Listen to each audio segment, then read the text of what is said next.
there's something, you walk in here and it's so just comfortable.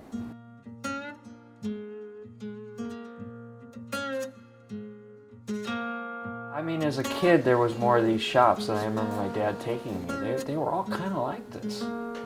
You know, disheveled, little dirty here and there, but we know where everything is, let me tell you. You know, I've always wanted to do this. I saw my dad doing it for years and years, and I go, you know what?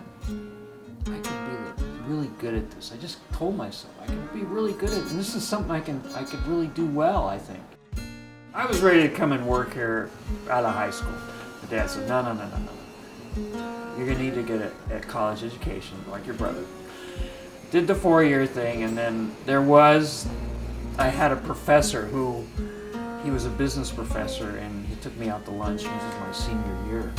And he goes, you know, I know you're gonna get involved in the family business and all that, but I tell you my story. I did the same thing, and it didn't work out well for me. So I suggest that you do something else first instead of going into the family business. And I go, yeah, but I got so much to learn. This trade to learn, because I've been doing it in high school and stuff. There's a lot to learn, just the skill. Not so much running the business, but that's part of it. But to learn the trade takes years and years and years. You know, so I can't waste time. I graduated in '85 from college. So that's when I started full-time here. I just turned 59. And I can tell you, probably the last 15 years, I got confidence I can do just about anything in the trade. So that it took a long time for me to get all that knowledge and of the skill, and then be able to pass it on to the employees. You have to be able to teach it too.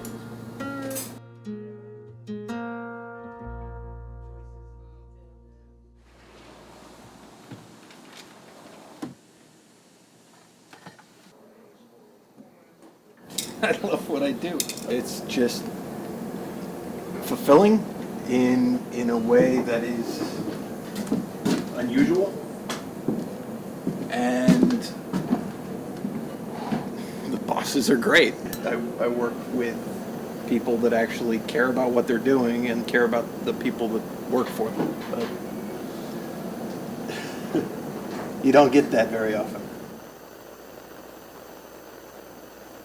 So my dad started it. He came here to the United States from Budapest, Hungary. We're Hungarian. So he came out in '56 during the revolution. Him and my mom, my brother, and him escaped Budapest into Vienna. And then from there they were refugees. And so he was able to get jobs throughout Europe in silversmithing shops. He got a visa to come here and work, and then he came to work for a shop like this. The silversmith was retiring. He was an old Englishman, and my dad came in and started working there, and eventually became the owner. And eventually, when my dad realized we were going to get involved, he put it in our family name, Biro Sons.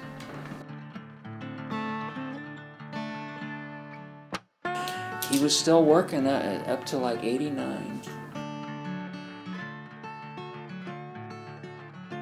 So my dad bought this building probably in 1977 or so. He was renting for years and he got sick of it. He said, I'm going to buy my own building so I don't have to deal with the landlord anymore. And that was just such a smart move on his part. That's why we're still here. You know, so many businesses like ours have just had to move out of the city because they didn't own the property. And then they just slowly fade away. Just couldn't afford to rent in this area. It's not good for the trades. But at some point, people will realize, hey, we can't let this die. Usually it's too late, right? But I have to tell you, the last couple of years since we realized, like, my kids weren't going to get involved, it's not easy. Because who are we going to pass this on to, kind of thing? But I still love the craft itself. So that's what keeps you going, because you love what you do. The before and after. I'm kind of that before and after guy. And somebody brings something and it's just a mess, and then after it's just, wow, now it's a piece.